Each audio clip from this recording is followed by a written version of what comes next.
नमस्कार। साहित्य तक के बुक कैफ़े के एक दिन एक किताब में मैं जयप्रकाश पांडे आपका स्वागत करता हूं और आज मैं बबुआ एक संघर्ष कथा, रामदेव शुक्ल की यह पुस्तक है। रामदेव शुक्ल शाहपुर कुरमोटा कुशीनगर में पैदा हुए। गोरखपुर विश्वविद्यालय में हिंदी विभाग के आचार्य थे, वहाँ अध्यक्ष भी थे। 1998 में सेवानिवृत्त हुए और 1998 से 2007 तक विश्वविद्यालय अनुदान आयोग की शोध परियोजना से जुड़े थे।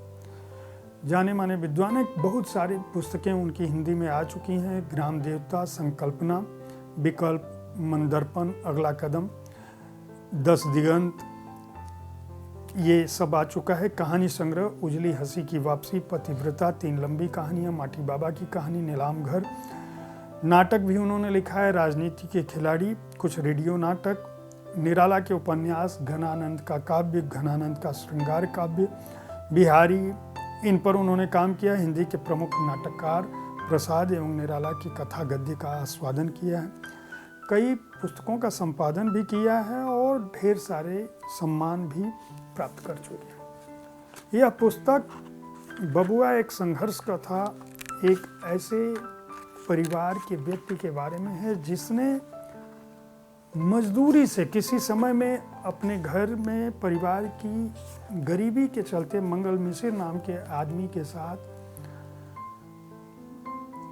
मजदूरी का काम मांगा था।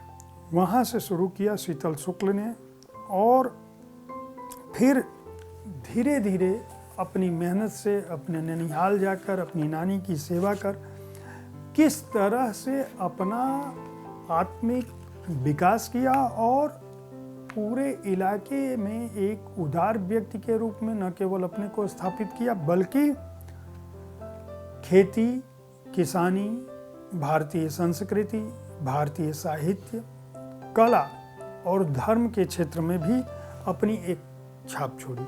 गांव जवार का कोई व्यक्ति जो धोती कुर्ता पहनने वाला हो, सादगी में हो, अध्यात्म और धर्म उसके जीवन में किस तरह उतरता है, किस तरह वह छोटी छोटी चीज़ों से अपने को जोड़ता जाता है, अपने संबंधों को जोड़ता जाता है और सहजता और सरलता से समाज में एक बड़े व्यक्ति के रूप में अपने को स्थापित कर लेता है और उसको यह भान नहीं होता कि वह बड़ा व्यक्ति बन चुका है, न केवल अपनी गांव जवार का बल्कि एक पूरे प्रदेश या अपनी पूरी भाषा का। उस समय सामाजिक समरसता कैसी थी, उस समय मजहबी समरसता कैसी थी, उस समय चोरी चकारी डकैती के दौरान सरकारी दफ्तरों का माहौल कैसा था, किस तरह से बरम बाबा, बड़की माई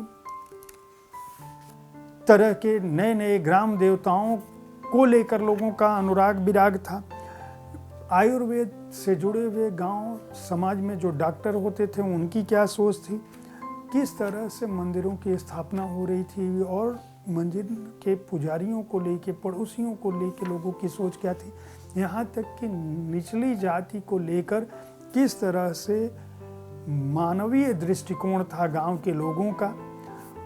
इसके अलावा शादी ब्याह के दौरान किस तरह की परंपराएं थी, किस तरह से शादी ब्याह के दौरान लेन देन होता था। लेन देन से ज़्यादा गांव की, घर की, परिवार की मर्यादा की बात होती थी, उनकी बात होती है। और उस दौरान किस तरह से नई पीढ़ी को पढ़ने के लिए प्रेरित किया जा रहा था और नई पीढ़ी के जो बच्चे हैं वे पढ़ाई लिखाई के महत्व को समझते हुए कस्बे और कस्बे से ज़िले और ज़िले से होते हुए राज्यों की राजधानियों और केंद्र तक पहुँचे, उनकी भी बात होती है।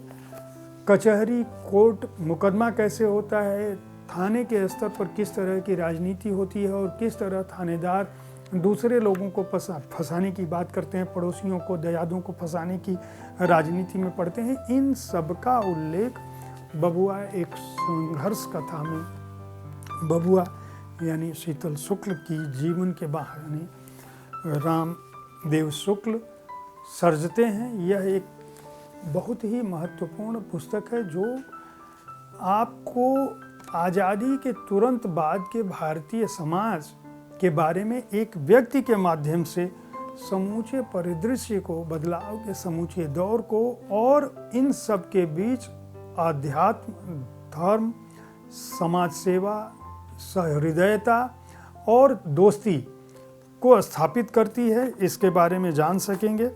इस पुस्तक को सर्वभाषा ट्रस्ट ने प्रकाशित किया है। मूल्य है इसका 400 रुपये हार्डबाउंड संस्करण का और पृष्ठ संख्या है 268।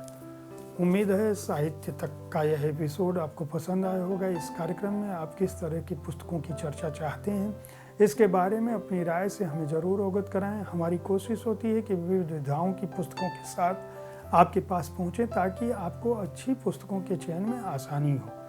कल ठीक इसी समय ऐसी ही किसी एक पुस्तक के साथ मैं फिर आपसे मिलूंगा। तब तक देखते रहें साहित्य तक। धन्यवाद।